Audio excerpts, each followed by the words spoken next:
নির্বাচিত ব্যক্তিদের দ্বারা রাষ্ট্র পরিচালনা এবং রাষ্ট্রের গুরুত্বপূর্ণ পদাবলিতে পদায়ন করে, এগুলো যদি হয় তাহলে আর এক্সিকিউটিভ এবং লেজিসলেচারের কোনো গুরুত্ব থাকবে না। তো সেই ব্যবস্থা আমরা অ্যাপ্রুভ করিনি। আর এনসিসির মাধ্যমে জরুরি অবস্থা প্রবর্তনের জন্য যে কথাটা বলেছেন, সেটা একে তো এনসিসি আমরা মানি না, দ্বিতীয় হচ্ছে জরুরি অবস্থা জারির সময়ে তারা যে প্রস্তাব করেছে যে মানুষের যে সমস্ত মৌলিক অধিকারগুলো স্থগিত থাকে, এগুলো স্থগিত থাকবে না, তারা রিড করতে পারবে, অন্যান্য বিষয়ে মৌলিক অধিকারগুলো থাকবে। তো জরুরি অবস্থার মানে কি? জরুরি অবস্থার মানে হলো যে কিছু কিছু অধিকার স্থগিত থাকবে।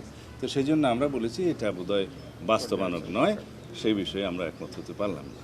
এই যে আমরা মাননীয় প্রধান উপদেষ্টার কাছে সুনির্দিষ্টভাবে আগামী জাতীয় সংসদ নির্বাচনের জন্য ডিসেম্বরের আগে একটা রোডম্যাপ অবশ্যই আমরা চাইব, যাতে উনি ক্লিয়ারলি জাতির সামনে যথাযথ প্রক্রিয়ায় উপস্থাপন করেন, যাতে জাতির মধ্যে যে একটা অনিশ্চিত অস্থিরতা ভাব আছে এবং রাজনীতির মধ্যে একটা স্থিতিশীলতা আসে, অর্থনৈতিক কর্মকাণ্ডে যাতে একটা গতিশীলতা আসে, সেগুলো লক্ষ্য রেখে আমরা বলবো যে এটা যথেষ্ট সময়।